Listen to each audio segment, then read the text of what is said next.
तो इस एपिसोड की शुरुआत में हम देख पाते हैं येतियान को जो अपने मिड टायर के स्पेशल टैलेंट को आपस में फ्यूज करने में कामयाब हो गया था। पर इस बार ये काम करना काफी ज्यादा थकाने वाला था, जबकि नॉर्मली येतियान को तो इसकी आदत हो जानी चाहिए थी। और फिर वो अपने सामने अपनी स्टेटस विंडो को खोल लेता है अपने टैलेंट्स को चेक करने के लिए। और जी हाँ, बाकी सारे कई अधिक टैलेंटों के साथ अब उसके पास मिड टायर का स्पेशल टैलेंट भी था, जिसके येतियान अब काफी ज्यादा इस्तेमाल कर सकता था, जैसे टेलीपोर्ट करना, स्पेशल परसेप्शन, स्पेशल मार्क, और साथ ही अब उसके पास एक पॉकेट इन्वेंटरी भी थी। और वो खुश होता कहता है, सच में ये स्पेशल टैलेंट तो मैंने आज तक देखे गए हर एक टैलेंट से सबसे ज्यादा खतरनाक है। और फिर अपने हाथ से वो एक मैजिकल एनर्जी को बाहर निकालता है, जो कि स्पेशल टैलेंट का ही हिस्सा पॉकेट इन्वेंटरी थी, जिसका इस्तेमाल तो शायद आप में से ज्यादातर लोग पहले से समझ ही गए होंगे। ये स्पेशल स्टोरेज सिर्फ 30 क्यूबिक मीटर्स की थी। और अब इस पॉकेट इन्वेंटरी के साथ येतियान अपनी सारी आइटम्स को अच्छे से जमा कर पाएगा और अपनी आइटम्स को वहाँ पर डालता वो कहता है, चलो ये काम तो हो गया है, पर अब बारी आ चुकी है जंगल में नया शिकार ढूंढने के, या फिर कहूँ फसल उगाने की। और न जाने क्या चाल चलता वो निकल पड़ता है युएलिंग की तरफ। और जंगल के दायरे के कोने में हम एक जगह आराम से बैठी रेस्ट कर रहे युएलिंग को देख पाते हैं कि चलता हुआ येतियान भी वहाँ पर पहुँच गया था। और युएलिंग को ऐसा देख उसे सिर्फ एक ही ख्याल आ रहा था, नहीं आपके जैसा नहीं।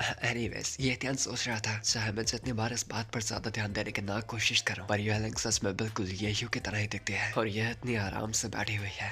सोचने वाली बात है कि आखिर ये कर क्या रही है। और येलिंग येतियान की इन तेज नजरों को उसकी ओर घूरता हुआ नोटिस कर लेती है। और एकदम पास में उठती वो अपने कपड़ों को साफ कर येतियान को कहती है, देखो तो कौन है, तो लगता है कि तुमने अपने कल्टीवेशन को पूरा कर लिया है। जिस बात पर हाँ करता येतियान बताता है, हाँ और साथ ही शुक्रिया तब तक मेरा ध्यान रखने के लिए जब तक मैं कल्टीवेशन कर रहा था। और फिर येलिंग येतियान को बताती है कि क्योंकि अब उसने उस आइटम को पा लिया था जिसके लिए वो यहाँ पर आई थी, तो बारी आ चुकी थी उसके सीक्रेट डैम से निकलने की। और वो येतियान से भी उसके साथ चलने का पूछती है, जिस पर वो थोड़ा हिचकिचाता बताता है, क्या तुम इतनी जल्दी सीक्रेट डैम से जा रही हो? पर एक्चुअली मैं सीक्रेट डैम के अंदर थोड़ा हॉट ट्रेन होना चाहूंगा, और क्या पता ट्रेनिंग के साथ साथ मुझे कोई और चमत्कारी खजाना मिल जाए। जो बात सुनकर येलिंग उसकी ओर ऐसे देखती है जैसे कि वो सोच रही थी कि आखिर एक इंसान खजाना और ताकत के लिए आखिर कितना कर लालची हो सकता है। और वो उसे बताती है, हे तुम इस जगह को भी बिल्कुल नहीं जानते। तुम जानते हो ना कि तुम्हारा यहाँ पर अकेला रहना कितना कर ज्यादा खतरनाक है, और इस जगह पर जिंदा रहना उतना ज्यादा आसान नहीं है जितना तुम सोच रहे हो। तो लालच करना बंद करो और आओ मेरे साथ। पर येतियान उसे समझाता बताता है कि वो इस जगह पर टिकने के लिए हद से ज्यादा ही शायद ताकतवर है। और वो उसे ये बता चलने को कहता है कि वो उसे टेलीपोर्ट वे पॉइंट तक छोड़ देगा, जहाँ तक शायद वो इस दिन के खत्म होने तक पहुंच ही पाएंगे। और येतियान के सोच और बातों से एकदम परेशान हुई येलिंग सोच रही थी, मुझे कुछ भी कर कर कोई तरीका ढूंढना ही होगा येतियान को मेरे साथ इस सीक्रेट डैम से बाहर निकलने के लिए। और फिर वो दोनों रास्ते में लगातार बातें करते अपनी मंजिल की तरफ काफी तेजी से निकल पड़ते हैं कि तभी रास्ते में चलते चलते वो एक जगह पर रुक जाते हैं कि यहीं आसपास में ही कुछ लोग काफी जोरों की लड़ाई में लगे थे। और वो अपने सामने की पहाड़ी से हो रहे उन बड़े धमाकों को नोटिस करते हैं। और युएलिंग बताती है कि पक्का कुछ लोग ट्रेजर के लिए ही लड़ रहे होंगे, और क्योंकि वो लोग काफी ज्यादा दूर थे तो युएलिंग उन्हें सेंस नहीं कर सकती थी कि आखिर वो लड़ रहे लोग थे कौन। पर उसे नहीं पता था कि येतियान के पास अब उसका भी एक जुगाड़ था, और वो इस परफेक्ट अपॉर्चुनिटी को ना जाने देता अपनी new skill, special talent, special perception का इस्तेमाल करता है, जिस टैलेंट के बदौलत येतियान की नजर उस काफी ज्यादा दूर हो रही लड़ाई की तरफ पहुंच जाती है। यानी वो अपनी स्पेशल टैलेंट की सब स्किल से अब उस जगह पर हो रही लड़ाई को देख पा रहा था। और हम दो खतरनाक वॉरियर्स को देखते हैं जो आपस में जंग लड़ रहे थे, एक लंबे बालों वाला नकली बाहुबली और दूसरा नकली कटप्पा। एनीवेज मजाक था। और येतियान देखता है कि जहाँ पर वो लड़ रहे थे वहाँ पर उन्होंने पहले ही एक कैलामिटी बीस्ट को मार डाला था। तो ये अजीब बात थी कि आखिर अब वो दोनों आपस में क्यों लड़ रहे थे। और उनमें से ली कांग नाम का बंदा अपने विरोधी को कहता है, ज़ांगकाई ये खजाना मेरा है, तो हिम्मत भी मत करना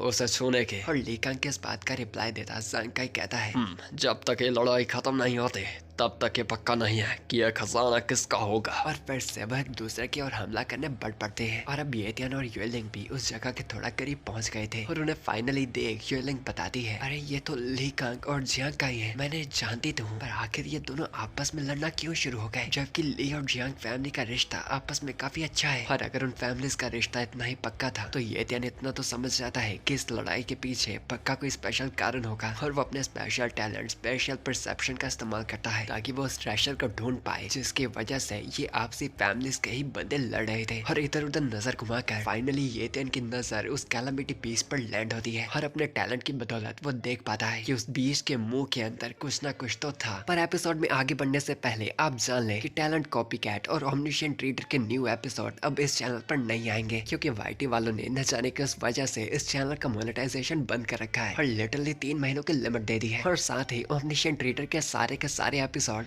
मोसी चैनल पर एक बड़ा एपिसोड बनाकर शिफ्ट कर रहा हूँ और उसी बड़े एपिसोड के बीच में न्यू एपिसोड भी ऐड कर दूंगा। तो फटाफट जाकर उस चैनल को सब्सक्राइब कर दीजिए और साथ ही मेरी बाकी अपलोड गई सीरीज को भी पूरा देखिए प्लीज। लिटरली कॉपीकैट के अलावा बाकी चीजें भी देखो सिपाहियों। चैनल का लिंक आपको डिस्क्रिप्शन और पिन कमेंट में मिल जाएगा। चलिए आगे बढ़ते हैं। और उनके सामने खड़े दोनों की काफी टाइम की लड़ाई के बाद वो दोनों आपस में लड़ते हुए साथ में ही मारे जाते हैं, जिस बात को दूर खड़ी यूलिंग नोटिस कर लेती है और इस अपॉर्चुनिटी का फायदा लेती वो फटाफट उनकी तरफ भागती जाती है, जिसे आवाज लगाता येतियान पूछता है, और यूलिंग तुम कहाँ जा रही हो? मुझे तो लगा था कि हम गेट की तरफ जाने वाले हैं। उनमें से एक बंदे की लाश के सामने बैठी वह बताती है, येतियान तुम भी ना जरा देखो तो सही, हमारे सामने कितनी अच्छी अपॉर्चुनिटी है इन लाशों में से फ्री का माल निकालने की। और फिर वो उनकी पॉकेट इन्वेंट्री से उनकी सभी आइटम्स को निकालने लगती है। और कुछ ही मिनटों पहले ये लड़की येतियान को लालची कह रही थी और एक लाश को पूरा खाली कर वो तेजी से आ जाती है दूसरी लाश की तरफ और उसकी इन्वेंट्री से भी सारा सामान निकाल लेती है। ये ऑलरेडी पहले से काफी खुश है यूलिंग को उस कैलामिटी बीस्ट की बॉडी के ऊपर बैठा येतियान पूछता है, यूलिंग तुमने उन्हें तो खाली कर दिया है, पर तुम्हें इस मॉन्स्टर की लाश चाहिए या फिर नहीं? जिस बात पर यूलिंग बताती है कि इस कैलामिटी मॉन्स्टर की लाश हद से काफी ज्यादा बड़ी है और इसका मार्केट में भी इतना ज्यादा प्राइस नहीं होगा और अगर येतियान उसे चाहता है तो वो उसे ले सकता है। जो सुन येतियान उससे एक बार फिर से पूछता है, देख लो पक्का कह रही हो ना, बाद में पछताना मत। जिस पर इरिटेट हो यूलिंग साफ कर देती है, मैंने तुम्हें बताया तो सही, मुझे ये फालतू सी लाश नहीं चाहिए, तो तुम इसके साथ जो चाहे वो कर सकते हो। जो सुन येतियान एकदम मुस्कुरा जाता है और उसे बताता है, अब ये लाश मेरी हुई तो पछताना मत। और ये एक ही बात को बार बार सुनकर यूलिंग इरिटेट हो रही थी कि तभी येतियान उस मॉन्स्टर के चेहरे को पकड़कर अपनी ताकत से उसका पूरा मुंह खोल डालता है और उसके मुंह के अंदर हम एक आइटम को देख पाते हैं जो कि शायद किसी तरह का डिवाइन फ्लावर था। और यूलिंग का रिएक्शन उसे देखकर एकदम हक्का बक्का रह गया था, जिससे येतियान इतना तो जान पाता है कि ये आइटम पक्का कुछ खास होगी और वो उसे बताता है, वो देखो मैं तो लकी निकला, इसके अंदर तो किसी तरह की स्पिरिचुअल ग्रास है। पर यूलिंग उसे टोकती येतियान की तरफ भागती आती है और उसे फटाफट उस स्पिरिचुअल ग्रास को दिखाने को कहती है। पर ऑब्वियसली येतियान बताता है कि अब वो उसकी है, जिसके ना सुनते यूलिंग उसका हाथ पकड़कर देखती है और स्पिरिचुअल ग्रास को देख चिल्लाती है, ये तो फ्लेम टैलेंट की स्पिरिट ग्रास है। और क्योंकि यूलिंग जानती थी कि ये ग्रास क्या है, येतियान उससे पूछता है, तुम इतनी हैरान क्यों लग रही हो, क्या यह चीज इतनी ज्यादा वैल्यूएबल है? पर यूलिंग उसका जवाब न देती येतियान को उसके साथ आइटम्स को एक्सचेंज करने को कहती है, जिस पर वो बताता है, वो देखे जाएंगे, लेकिन उससे पहले मुझे बताओ कि आखिर ये स्पिरिट ग्रास है क्या, जो इस चीज के लिए जियांग और ली फैमिली आपस में लड़ गई। जिस बात पर मानती यूलिंग बताती है कि स्पिरिट ग्रास की एबिलिटी काफी सिंपल है और सिर्फ एक ही, जो थी कि जो भी उसे कंज्यूम करेगा उसे एक नया फ्लेम टैलेंट मिल जाएगा। पर येतियान को ये बात कुछ खास नहीं लगती, जिस पर इरिटेट हुई यूलिंग उसे समझाने की कोशिश करती है कि किसी को भी एक और टैलेंट मिल जाना काफी हैरानी की बात है। यहाँ तक कि मोनराज लेवल के एक्सपर्ट भी सिर्फ हाई कल्टीवेशन टैलेंट को ही पोसेस करते हैं, तो उन लोगों के लिए भी ये चीज काफी हैरानी की है। और इसीलिए स्पिरिट ग्रास से मिलने वाला हाई लेवल का अटैक टाइप फ्लेम टैलेंट काफी ज्यादा वैल्यूएबल है। जिस बात को येतियान थोड़ा समझ भी पाता है और अपने मन में सोचता है, हाँ देखा जाए तो ये बात भी सच्ची है, मैं तो हर एक तरह के टैलेंट कॉपी कर सकता हूँ, तो ये आइटम तो मेरे लिए बिल्कुल ही फालतू है। और यूलिंग येतियान को एक और सच बताती है कि उसकी फैमिली के मोनराज लेवल एंसेस्टर इस फ्लावर की काफी ज्यादा जरूरत में है, क्योंकि उन्हें इस वक्त एक यूनिक टैलेंट की काफी ज्यादा जरूरत थी। और अगर उन मोनराज लेवल ओल्ड मैन को वो फ्लेम टैलेंट मिल जाता है तो वो अपनी ताकत को 10 गुना ज्यादा बढ़ा पाएंगे, जिससे यूलिंग की यूए फैमिली का भी काफी फायदा होगा। एंड यहाँ पर शायद वो येतियान को उसे वो फ्लावर देने को मना रही थी, पर वेल आगे जो भी होगा देखा जाएगा इसके अगले एपिसोड में। और जैसा कि मैंने बताया था कि इसके आगे के एपिसोड्स आपसे आएंगे हमारे दूसरे चैनल में, तो फटाफट जाकर उसे सब्सक्राइब और बाकी सारी सीरीज को पूरा देखना मत भूलना। चैनल का लिंक आपको डिस्क्रिप्शन या फिर पिन कमेंट में मिल जाएगा। For now bye good bye, sayonara जाना।